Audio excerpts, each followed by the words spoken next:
yang mati. Maksudnya kalian akan hidup kembali, mempertanggungjawabkan. Apa yang bertanggungjawabkan? Wa naktubu ma qaddamu. Semua yang kalian tinggalkan di dunia telah kami tulis. Itu amalan-amalan kalian selama hidup telah kami tulis. Tapi yang paling bahaya ketika Allah mengatakan wa asarahum. Bukan hanya amalmu ketika hidup yang kami tulis. Habis engkau mati pun jejak kakimu di dunia masih kami tulis. Apa maksudnya jejak kaki? Asar itu jejak kaki di belakang. Kita sudah meninggal, tapi kita banyak murid-murid yang melakukan maksiat. Siapa yang mengajarkan itu? Kalau itu berasal dari gurunya, itu jejak kaki kita setelah kita meninggal, yaitu kita punya generasi maksiat. Makanya satu orang memperkenalkan maksiat, maka dia dapat dosa, ditambah dosa orang yang mengikuti maksiatnya. Yang buat konser, yang donaturnya, panitianya, semua yang tanda tangan merestui maksiat tersebut.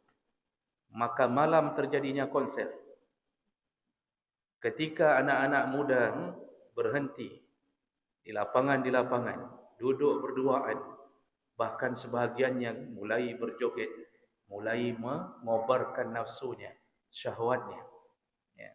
Jadi orang pacaran dibiarkan semuanya.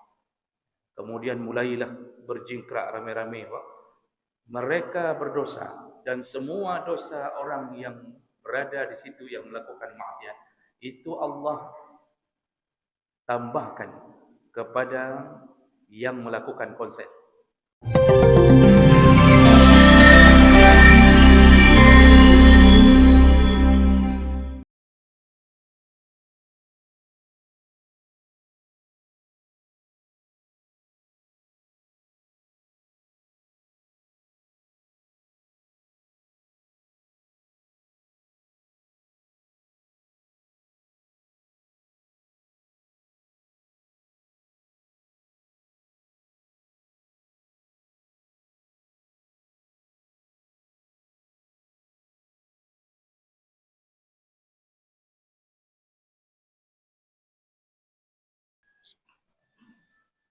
Assalamualaikum warahmatullahi wabarakatuh. Alhamdulillahirabbil alamin. Wa bi ni'matihi tatimmu shalihat. Asyhadu an la ilaha illallah wahdahu la syarika lah. Wa asyhadu anna Muhammadan 'abduhu wa rasuluhu al-karim. Allahumma shalli wa sallim ala nabiyyina al-Mustafa Muhammad wa ala alihi wa ashabihi ajma'in. Amma ba'd. Rabbi shrah li sadri wa yassir li amri wa hlul 'uqdatam min lisani yafqahu qawli. Segala puji bagi Allah, kemudian salawat dan salam kepada Rasulullah, pada keluarga dan seluruh sahabat-sahabatnya.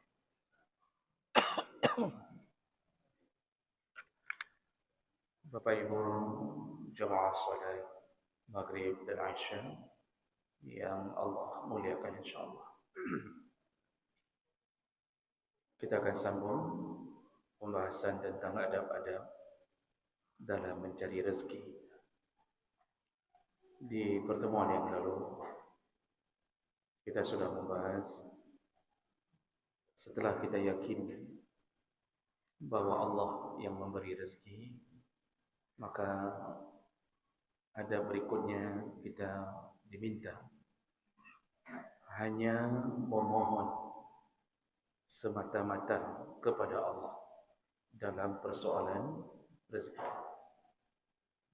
Jadi kalau sudah yakin Allah yang memberi, maka jangan minta kepada selain Allah.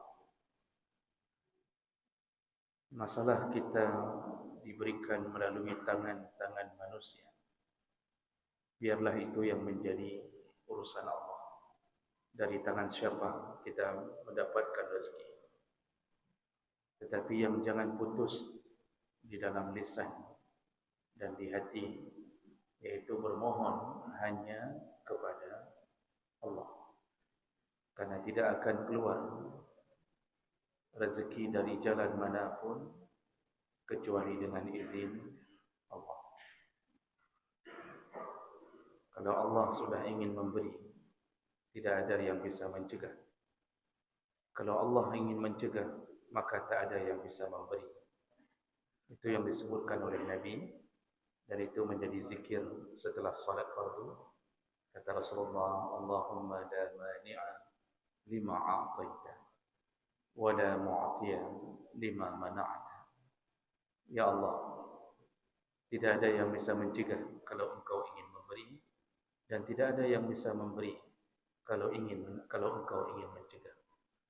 Makanya satu-satunya jalan yang kita cari dan kita bermohon hanya kepada Allah. Itu di antara adab yang penting tapi banyak dilupakan orang.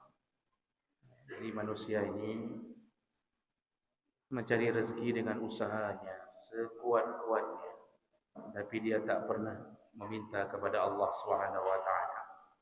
Sehingga dia tak datang ketika Allah memanggilnya. Itu disebabkan salah satunya mencari rezeki tapi lupa kepada yang memberi rezeki. Baik, kita lanjutkan. Ada berikutnya. Tahari ar-rizqa at-tayyib, yaitu carilah rezeki yang baik dan halal saja. Ini adab yang paling penting karena berhubungan dengan nasib di dunia dan di akhirat. Jadi adab dalam mencari rezeki, carilah rezeki dari jalan yang halal saja.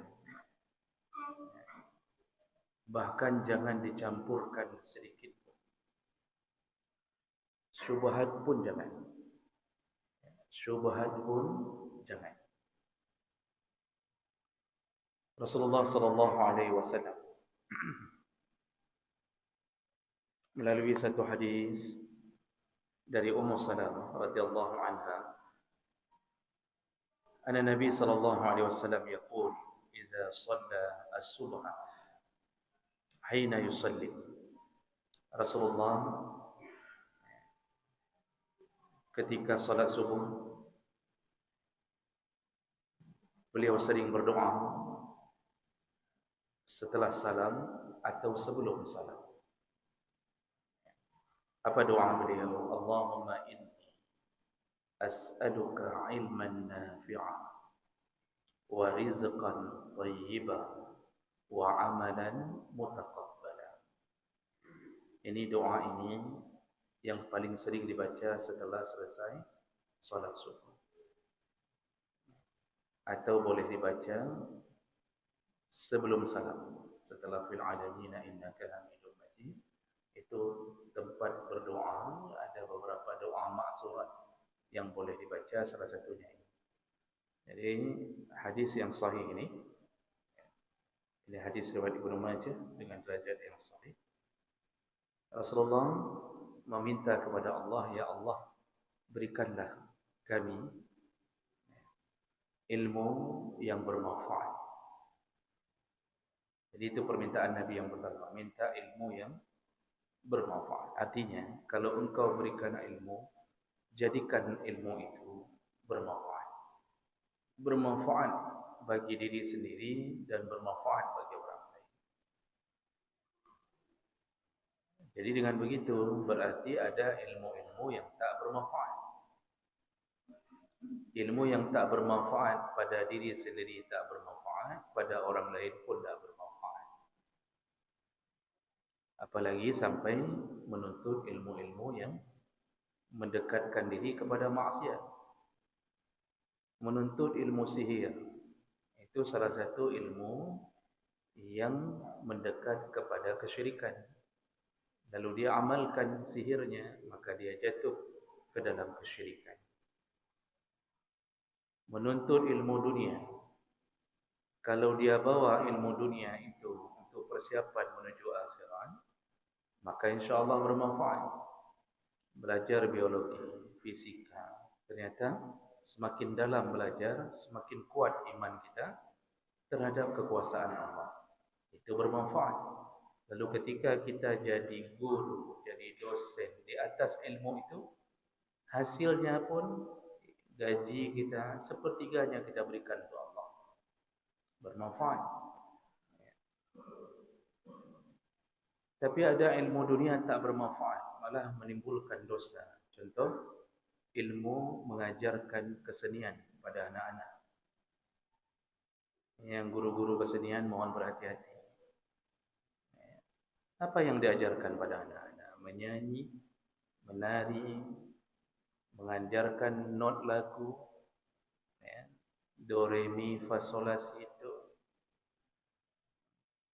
Kemudian anak-anak itu diajak untuk bernyanyi bersama atau melakukan koor, lalu menghafal lagu-lagu. Bahkan di sekolah-sekolah tertentu yang sudah lumayan maju itu sampai membuat sanggar tari. Kerjanya itu. Jadi gurunya tiap hari dengan anak-anak cuma joget sana, nari sini. Apa manfaatnya? Habis waktu hanya untuk meliuk-liukkan tubuh, tak ada manfaat. Ini ilmu yang seharusnya dihindari. Kupu tak pernah nak main lagu. Tak usah kita ajarkan tangga-tangga lagu pun, nanti mereka bisa nyanyi sendiri di depan TV. Anak-anak tu umur 3 tahun asal ada TV saja mereka menghafal sendiri. Dan untuk akhirat sama sekali tak bermanfaat, karena pada dasarnya itu ilmu-ilmu itu mendekat ke yang haram. Seandainya anak didik kita dari kesenian itu menjadi artis, seandainya menjadi artis, atau kita mengajaknya, nak ikut ya nak, itu ada lomba menyanyi se-Aceh, menang, lalu dibawa ke Jakarta, menang, masuklah ke idol sana, idol sini. Seandainya dia jadi artis, bayangkan kerusakan yang dia bawa. Apalagi kalau seorang perempuan, semakin luas pergaulannya, semakin dekat dengan kerusakan. Maka seluruh dosa-dosanya dalam berjoget, mungkin dia akan berzina, mungkin dia akan mendapatkan harta dari hasil joget-jogetnya. Seluruh dosa-dosanya, dia dapat dosa, dikirimkan kepada gurunya yang memperkenalkan dunia ini. Makanya guru kesenian itu kadang-kadang susah masuk surga.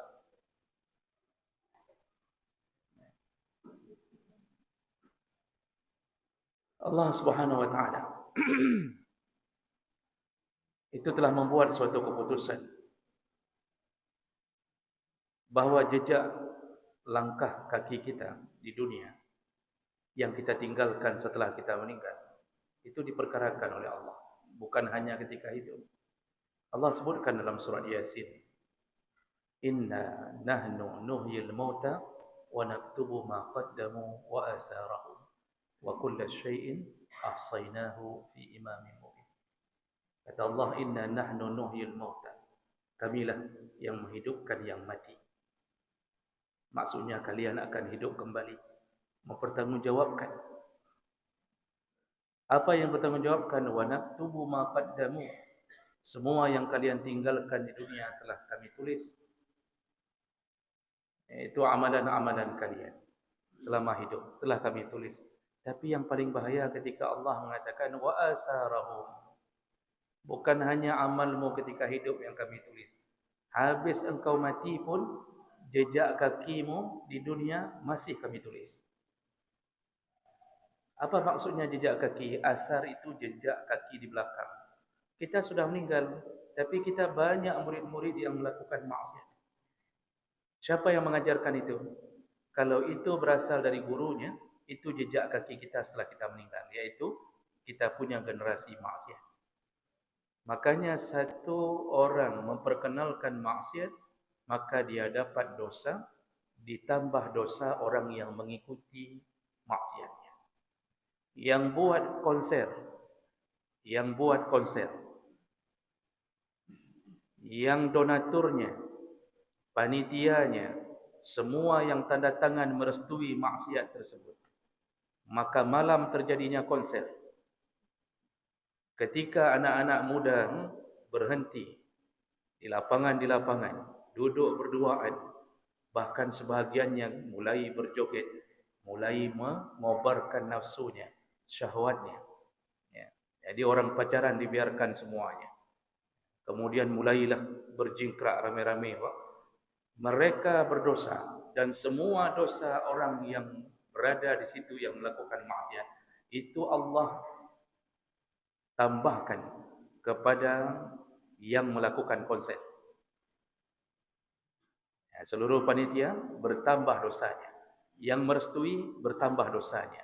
Yang tanda tangan kasih izin, kita duduk di rumah tak nonton konser, tapi kita tanda tangan, ku izinkan, silakan, silakan. Maka seluruh dosa yang ada di lapangan yang dipelung ke dia. Kalau tak percaya, mati dulu.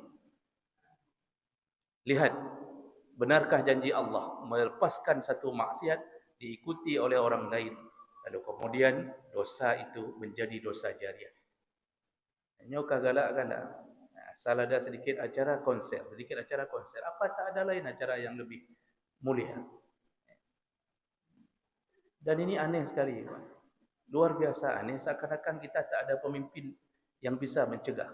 Kami bukan pemimpin, kami hanya di atas mimbar yang mampu kami suarakan.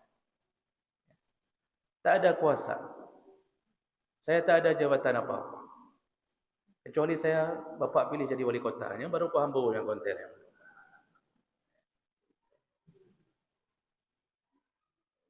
Jadi jemaah rakan Allah, itu ilmu tak bermanfaat. Jangan sekolahkan anak kita pada lembaga-lembaga yang mengajarkan ilmu tak bermanfaat. Ini permintaan Nabi yang pertama. Ya Allah, berikan kami, aku memohon kepadamu ya Allah, berikan kami ilmu yang bermanfaat. Jadi nasihat untuk para kepala sekolah. Kalau ilmu-ilmu yang tak bermanfaat di sekolah, itu rem-rem sikit. Tak usah terlalu taat, Pak. Tak usah terlalu taat. Kalau pemerintah mengatakan harus ada, harus ada.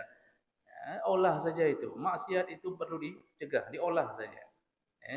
Ini kepala sekolah punya kuasa untuk melakukan itu. Saya tak tahu siapa yang kepala sekolah di sini. Yang penting semua yang punya kuasa cegah, tetap amar ma'ruf nahi munkar. Kemudian Rasulullah meminta yang kedua, warizqan thayyiba. Ya Allah, anugerahkan kami rezeki yang tayyib.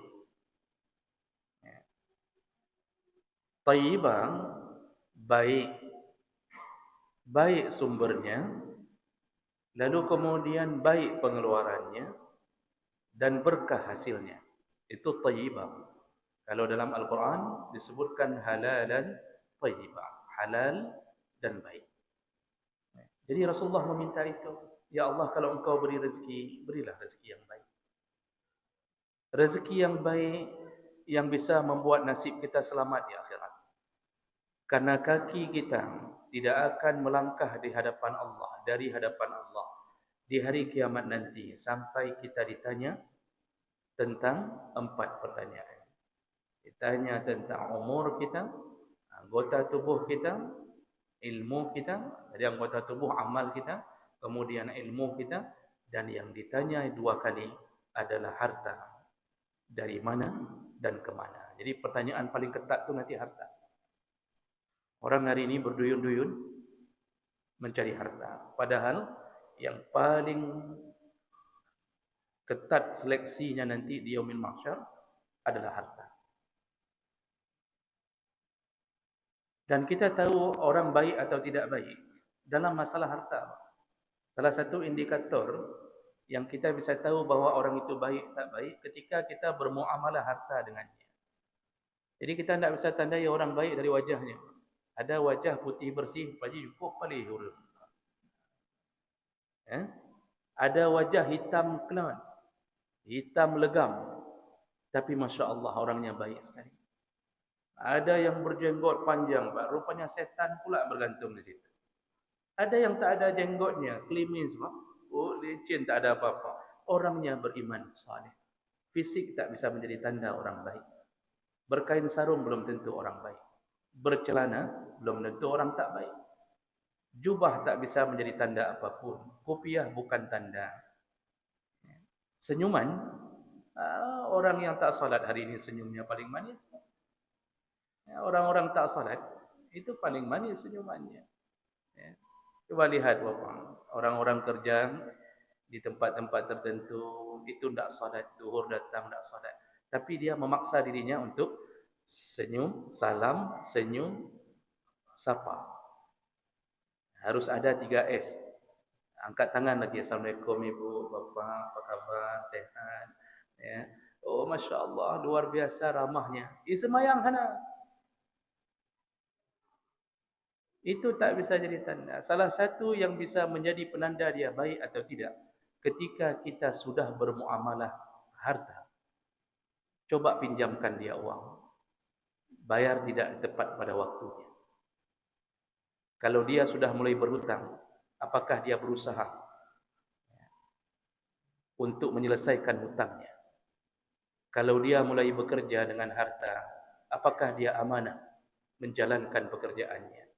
Baik tak baik salah satu indikatornya, ada indikator lain tapi ini yang paling penting juga ini, bermuamalah dengan harta. Maka hana daduri dan yongon dan yogot mana. Ada yang dulunya bestie Masya Allah, luar biasa, kemana-mana berdua, telepon berdua, kalau sakit perut pun berdua, pokoknya macam-macam tu, makan bakso berdua. Ketika berhubungan dengan harta, rupanya ditipunya bestinya. Di situ dia baru tahu bahawa temannya bukan teman yang baik. Makanya harta ini itu diminta pertanggungjawaban oleh Allah, itu kuat sekali. Dari mana engkau dapatkan dan ke mana engkau bawa. Dapat dari yang baik, bawa ke meja judi, tetap neraka. Dapat dari yang tidak baik, dibawa ke masjid, tetap neraka. Satu-satunya yang selamat dari yang baik ke yang baik. Cuma itu yang selamat. Walaupun di dunia pekerjaan kita macam-macam, tapi berusahalah cari yang halal. Menjauhlah dari yang haram. Rasulullah sallallahu alaihi wasallam menyebutkan tanda-tanda akhir zaman.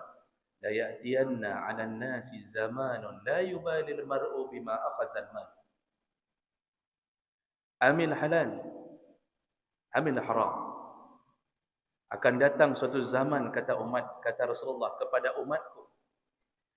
Waktu itu nanti umatku tak peduli lagi dari mana dia dapatkan harta.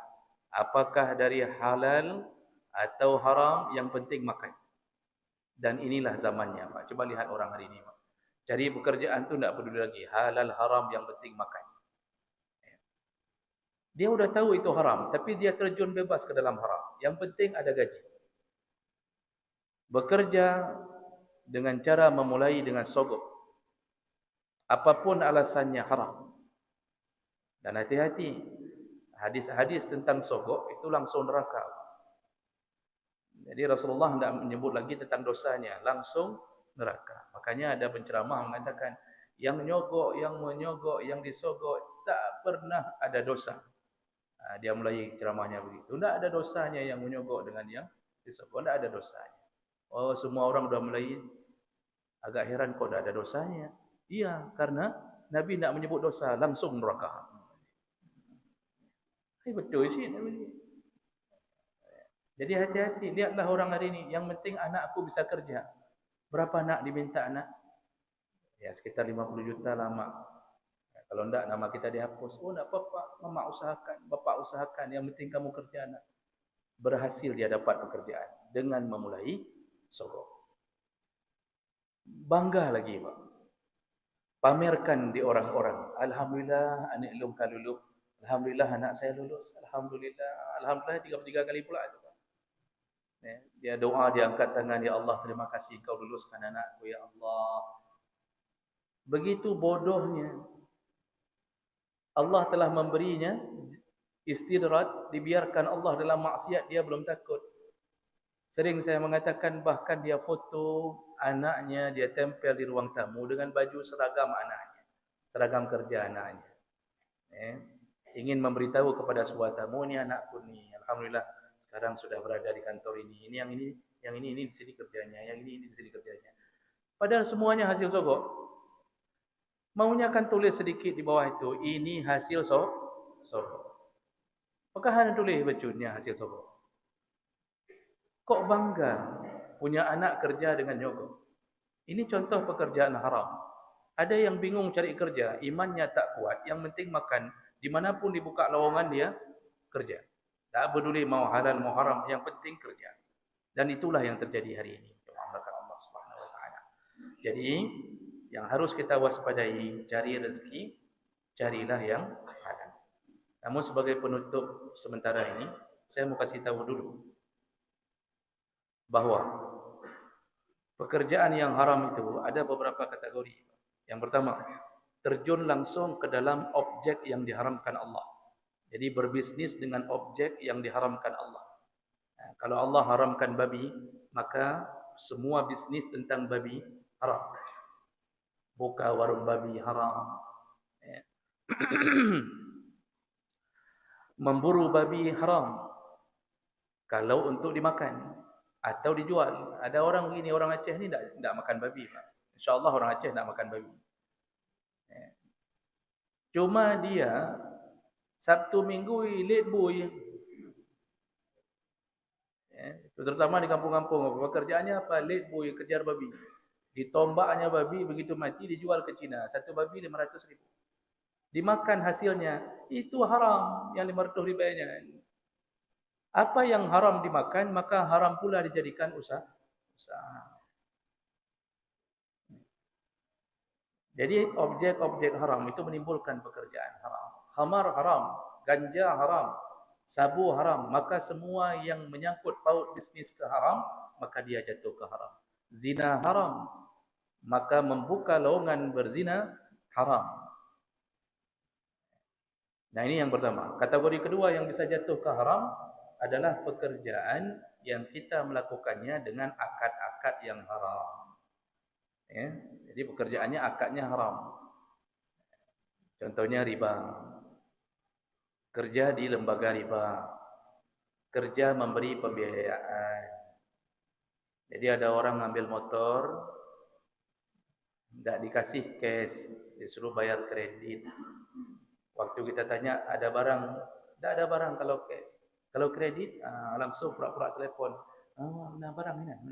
Langsung ada barang. Tadi waktu cash tidak ada barang. Waktu ngambil kredit, sudah ada barang. Apa yang terjadi Bapak Ibu? Diusahakan agar kita jatuh dalam kredit. Kenapa? Keuntungan mereka lebih banyak. Dan sistem kredit hari ini, yaitu ketika kita ambil motor, kita langsung boleh bawa pulang hanya dengan bayar DP. Harga motor 32 juta, DP 3 juta, 5 juta langsung bawa pulang. Kenapa boleh bawa pulang? Ada yang melunasinya. Siapa yang melunasinya? Pihak ketiga. Siapa pihak ketiga? Lembaga pembiayaan. Ya. Macam-macam namanya, Pak. Adira, Anissa, Amira, macam-macam. Dibayarinya. Maka nasabah yang ambil motor ini kemudian terikat dengan lembaga ini. Jadi lembaga ini meminjamkan uang kepada nasabah dengan cara melunasi dulu motornya.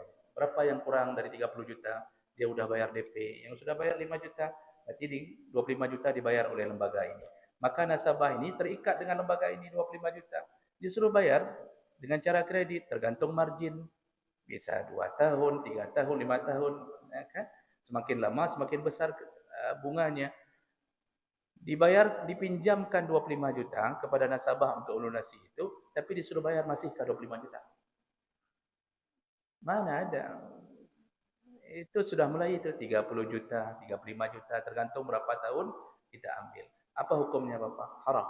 Maka semua pekerjaan seperti ini, semuanya haram. Memberikan pinjaman, seperti bank-bank konvensional, itu pekerjaannya haram. Gajinya haram. Jadi jangan tak ada susah sedikit pun. Hana susah bacut bi. Tak ada gelisahnya. Hati-hati kalau sudah tak ada gelisah. Bisa-bisa kita mati su'ul khatimah nak taubat. Ya. Kerja menipu, kerja gharar, spekulasi, itu transaksi haram semua. Gharar, spekulasi itu bermain ketidakjelasan. Jadi sewakan satu tempat pancing ikan, bayar 100.000. Pokoknya 1 jam 100.000. Ya. Mau dapat tak dapat bayar 100.000. Itu kan antara jelas, antara sebab dan akibatnya tak jelas. Bisa jadi pemiliknya menang, pemiliknya bisa jadi menang. Ya, maksudnya 100.000 dah bayar, rupanya tak satu pun ikan dapat. Kan menang pemilik. Bisa jadi kalah. 100.000 bayar 1 jam, Pak. Tetapi habis ikan, rupanya ahli profesional sekali mancing dia.